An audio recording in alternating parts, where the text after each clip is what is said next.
अब ट्रेलर नहीं, पूरी पिक्चर दिखेगी। 10 सालों में एक नए अवतार में होंगे योगी। संभल पर लगेगा तीर्थ राज का तमगा। सनातन के एक नए सूरज का होगा उदय। इतिहास से जुड़ेगा हिंदू राष्ट्र का एक नया अध्याय। 10 सालों की धमाकेदार भविष्यवाणियां, वो भी सिर्फ और सिर्फ धर्म ज्ञान पर। 2027 में संभल की एक विराट पिक्चर आपने कहा है कि विश्व पटल पर देखने को मिलेगी, सेंटर ऑफ अट्रैक्शन हो जाएगा। लेकिन 27 की बात की है तो मुझे 27 में सीधा याद आता है यूपी का आने वाला विधानसभा चुनाव। तो क्या मैं ये समझ लूं कि यूपी का चुनाव अब की बार संभल पर ही लड़ा जाएगा? सिर्फ यूपी का नहीं, आने वाले कम से कम 10 साल तक, जब तक संभल जो है आपका विश्व का तीर्थराज संभल के रूप में उभर कर नहीं आता, तब तक जो है ये मुद्दा जो है विश्व पटल पर रहेगा और वर्तमान सरकार जो है इस मुद्दे को नहीं छोड़ेगी। संभल को जो है आप तीर्थराज संभल के रूप में भविष्य में मैं देख रहा हूँ, संभल जो है तीर्थराज आपका संभल के नाम से जाना जाएगा। और यहाँ देखिएगा, अगर आप हिस्ट्री में जाते हैं तो 11वीं से लेके 15वीं सदी के बीच में जी आपका हुमायूं से लेकर शाहजहां तक मुगलों ने जो राज किया है, किसी ना किसी तरह संभल से लिंक्ड है। और संभल का जो हमारी जो पुरातन संस्कृति का जो वहाँ पे जो नाश हुआ है जी वो मुगल कार्यकाल में हुआ है। और सबसे ज़्यादा नुकसान जो है 1978 में हुआ है, जब उस समय उत्तर प्रदेश के जो मुख्यमंत्री थे वो थे आपका विष्णु नारायण यादव, और केंद्र में जो सरकार थी वो थी जनता पार्टी की। जब भी केंद्र में और स्टेट में कमज़ोर सरकारें होती हैं तो फिर हिंदुओं का पलायन देखा जाता है। जहाँ पर जो है दूसरा वर्ग जो है, जिसको आप माइनॉरिटी बोलते हैं, माइनॉरिटी वर्ग जो है मेजॉरिटी में आ जाता है जिस जगह में, तो वहाँ से हिंदुओं का पलायन होता है। और उसके बाद में उस क्षेत्र को वो इस तरीके से तहस नहस करते हैं कि हिंदू संस्कृति से रिलेटेड जितने भी आपके जो वो हैं उनको जो है जमींदोज किया जाता है। अगर आप संभल के इतिहास में जाते हैं तो 1978 के बाद जो वहाँ पे बहुत ज़्यादा नुकसान हुआ, जिसे हम माइनॉरिटी कहते हैं, उनकी परसेंटेज 78 से ऊपर हो गई। और जो वहाँ पर जो सनातन धर्म को मानने वाले हिंदू हैं उनकी जो परसेंटेज जो है 22% रह गई थी। तो ये 2011 का मैं आपको डेटा दे रहा हूँ। तो जब भी ऐसा होता है तो संभल एक राजनीतिक सोच, देश का भविष्य, जो हिंदू राष्ट्र का जो सोच रखने वाले जो हमारे नेता हैं उनके लिए ये संभल जो है एक बेंचमार्क है कि संभल क्यों बनता है। जी आज जो है संभल में जो मेजॉरिटी थी वो माइनॉरिटी क्यों होगी, और जो माइनॉरिटी थी वो मेजॉरिटी क्यों होगी है। जी और वहां से हिंदू संस्कृति के जितने भी मंदिर थे, कूप थे, अब श्री हरिहर मंदिर जो है जी वो जो है वहाँ पे आप जो है जामा मस्जिद नजर आ रही है। तो इस सब का कारण क्या है? और वहाँ पे जो आपके 68 जो तीर्थ हैं वो किसी न किसी तरीके से एनक्रोचमेंट से, कूप जो है उनको एनक्रोचमेंट से ढक कर मस्जिद में तब्दील कर दिया गया। उसको जो है एनक्रोचमेंट से जो है बिल्डिंग्स में जो है तब्दील कर दिया गया।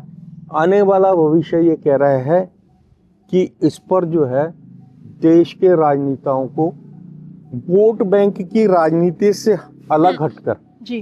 देश के बारे में सोचें और देश में किराना संबल जैसी सिचुएशन ना बने, इसको मध्य नजर रखते हुए राजनीतिक क्षेत्र में आगे बढ़े। बिल्कुल। आप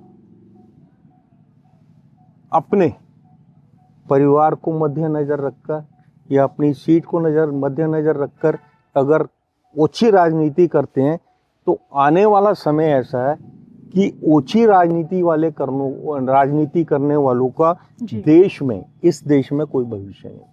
सर देखिए, अक्सर ये देखा जाता है कि आपकी जितने भी एस्ट्रोलॉजिकल प्रेडिक्शंस होती हैं उसके पीछे वैलिड तथ्य होते हैं। मुझे याद है कि राम मंदिर निर्माण को लेकर आपने भविष्यवाणी कर दी थी कि 2019 तक फैसला आ जाएगा, वर्डिक्ट आ जाएगा। सबसे बड़ी बात है कि आप ही वो पहले एस्ट्रोलॉजर कहें कि भविष्यवक्ता मैं कहूँ कि आपने जो एक सांकेतिक भविष्यवाणी में बताने की कोशिश की कि राम मंदिर का समाधान शांतिपूर्ण तरीके से निकलेगा, कोर्ट के जरिए निकलेगा, कहीं कोई खून खराबा नहीं होगा। जिस राम मंदिर के लिए हमने दशकों का इंतजार किया, 500 वर्षों का संघर्ष, आंदोलन और इंतजार, लेकिन अब आज आप जो कह रहे हैं राम मंदिर के तर्ज पर हमें तीर्थराज संभल का समाधान निकलता हुआ नजर आएगा भविष्य में।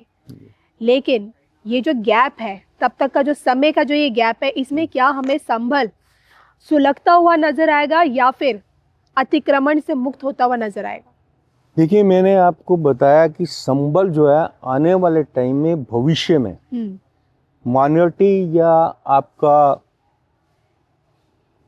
सुलगता हुआ इसलिए पूछ रही हूँ क्योंकि यहाँ बात मुख्यमंत्री योगी आदित्यनाथ जी की भी हो रही है। मुगल मानसिकता के जो लोग हैं उनसे देश को, आक्रांताओं से देश को मुक्ति दिलाने का जो बेंचमार्क है वो संबल बनेगा।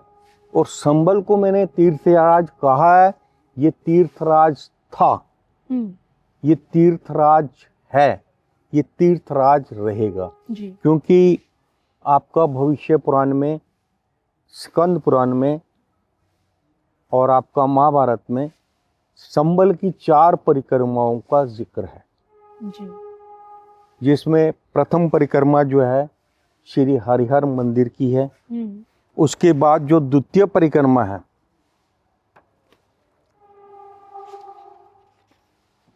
वो हरिहर मंदिर के चारों ओर जो परकोटे हैं उनकी परिक्रमा होती थी पास में। इसलिए इस परिक्रमा में जो द्वितीय परिक्रमा है इसमें जो है कलिंग मंदिर भी शामिल था। अच्छा। तृतीय परिक्रमा जो है संपूर्ण हरिहर मंदिर परकोटे की 3 योजन यानी कि 12 कोस क्षेत्र में होती थी। ये परिक्रमा भाद्रपद मास के में आयोजित होती थी। संयम, भक्ति एवं धार्मिक अनुष्ठानों का बहुत विशेष महत्व था। जो लोग परिक्रमा करते थे संयम नियम से परिक्रमा होती थी और भक्ति और धार्मिक अनुष्ठानों का विशेष महत्व का मतलब ये है कि जो परिक्रमा करने वाले जो हैं वो लोग भक्ति भाव से, एज ए टूरिस्ट नहीं जाते थे, भक्ति भाव से परिक्रमा करते थे। और उसके बाद वहां पर धार्मिक अनुष्ठानों का बहुत महत्व था। जो लोग परिक्रमा करते थे तो परिक्रमा क्षेत्र में धार्मिक अनुष्ठान होते रहते थे। तृतीय परिक्रमा जो है सूर्य कुंड में स्नान करके शुरू होती थी। तृतीय परिक्रमा जो है सूर्य कुंड में स्नान करके शुरू होती थी।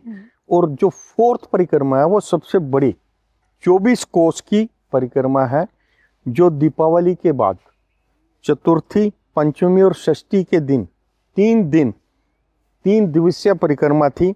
इस परिक्रमा में 68 तीर्थ और 19 कूप शामिल थे। तो आप ये देखिएगा कि संबल का महत्व क्या जी। अब मैं ये तो आपका धार्मिक एंगल और सांस्कृतिक उसको और सनातन में जो संबल का महत्व मैंने बता दिया जी। लेकिन संबल बेंचमार्क कैसे बनेगा? आज संबल में जब इन्वेस्टिगेशन शुरू हुई, खुदाई शुरू हुई, जब ये चीजें सामने आई तो जो है एक विशेष वर्ग ने ईंट पत्थर रोड़े मारकर पुलिस को वहां से भगाने की कोशिश की। जी। ये बात बड़े ध्यान से सुनने वाली देश के राजनेताओं के लिए है और विपक्ष के नेताओं के लिए भी है, जो अनावश्यक चीजों को सिर्फ वोट बैंक की खातिर हवा देते हैं। उन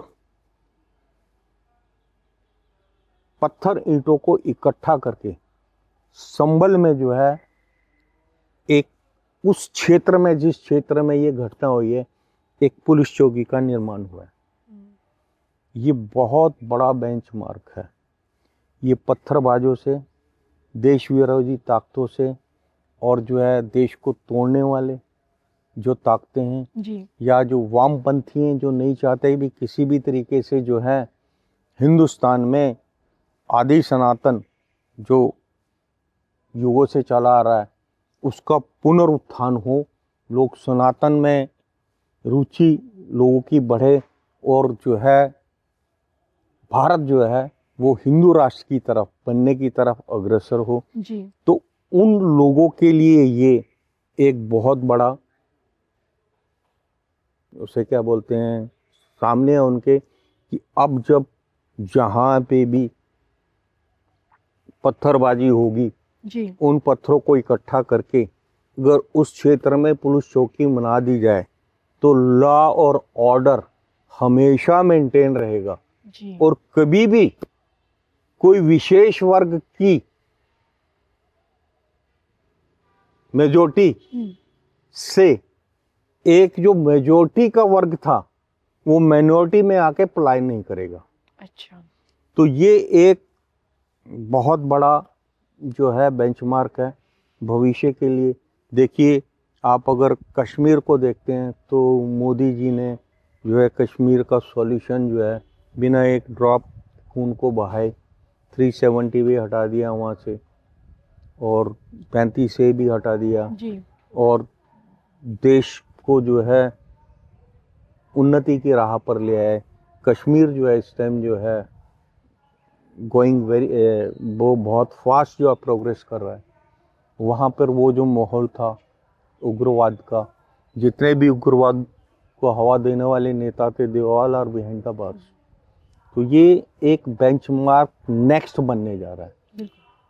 कश्मीर से तो ब्राह्मणों का पलायन हुआ था, लेकिन संभल से तो एक मेजॉरिटी जो थी वो संभल की में माइनॉरिटी के एकदम मेजॉरिटी बनने पर जो है संभल से उन लोगों ने जिन्होंने पलायन किया है और वो जो है आने वाले समय में जिस तरीके से संभल को हमारे योग्य मुख्यमंत्री एवं देश के प्रधानमंत्री माननीय मोदी जी से मेरा रिक्वेस्ट है कि इस पे प्रॉपर फोकस करके संभल क्षेत्र को तीर्थराज संभल घोषित करें और तीर्थराज संभल घोषित करने के बाद संभल का जो उद्धार है वो किस तरीके से होगा, वो होगा तीर्थाटन से। जब टूरिज्म वहां आएगा, जिस तरीके से मैंने अयोध्या के लिए भविष्यवाणी की थी, आपको याद होगा आप ही के साथ प्रोग्राम में बोला था कि अयोध्या के आसपास की जो भूमि है उसकी वैल्यू जो है 10 टाइम्स चली जाएगी और वो विश्व का एक आध्यात्मिक केंद्र था, लेकिन अब टूरिज्म सेंटर भी बन जाएगा जी। आने वाले टाइम में तीर्थराज संभल विश्व का आध्यात्मिक केंद्र बन जाएगा, क्योंकि बौद्धों का भी इस पर फोकस है। बौद्ध धर्म में भी संभल का एक विशेष महत्व है, तो इसलिए आने वाले टाइम में तीर्थराज संभल जो है उसका अगर आप पूर्णतः जीर्णोद्धार चाहते हैं जी, तो उसको तीर्थराज संभल घोषित किया जाए जी। उसके बाद जो हमारे देश के आपके सनातन संस्कृति को मानने वाले हिंदू हैं वो ज्यादा से ज्यादा तीर्थाटन जो है वो संभल का करें, तीर्थराज संभल का करें। जब उनका फुटफॉल ज्यादा होगा तो डेफिनेटली वहां की डेमोग्राफी में चेंज आएगा। संभल जो है अयोध्या की तर्ज में ग्रो करेगा। वो वर्ल्ड का टूरिस्ट सेंटर बनने जा रहा है। योगी जी बहुत भाग्यशाली हैं। मथुरा, अयोध्या, काशी और चौथा ये संबल, ये 4 केंद्र जो हैं विश्व के लिए एक पर्यटन का मुख्य केंद्र बन जाएंगे, और जिसमें संबल जो है तीर्थराज संबल कहलाएगा। कलयुग में अगर आप तीर्थ कर रहे हैं तो आप तीर्थों पे जाते हैं, तीर्थों पे इसलिए जाते हैं कि तीर्थों के साथ किसी ना किसी रूप में हमारे जो 10 अवतार हैं वो कनेक्टेड हैं। हम वहाँ जाते हैं, उनकी एनर्जी हमें मिलती है। लेकिन कलयुग में जो आपका अवतार, कलिग अवतार जो होगा, उसके बारे में जो हमारे तीर्थ अपने वेदों में, हमारे शास्त्रों में, पुराणों में जो लिखा हुआ है, उसके अनुसार संबल जो है, यहाँ पर अगर भगवान विष्णु कलिग रूप में अवतार लेंगे तो ये तीर्थराज है।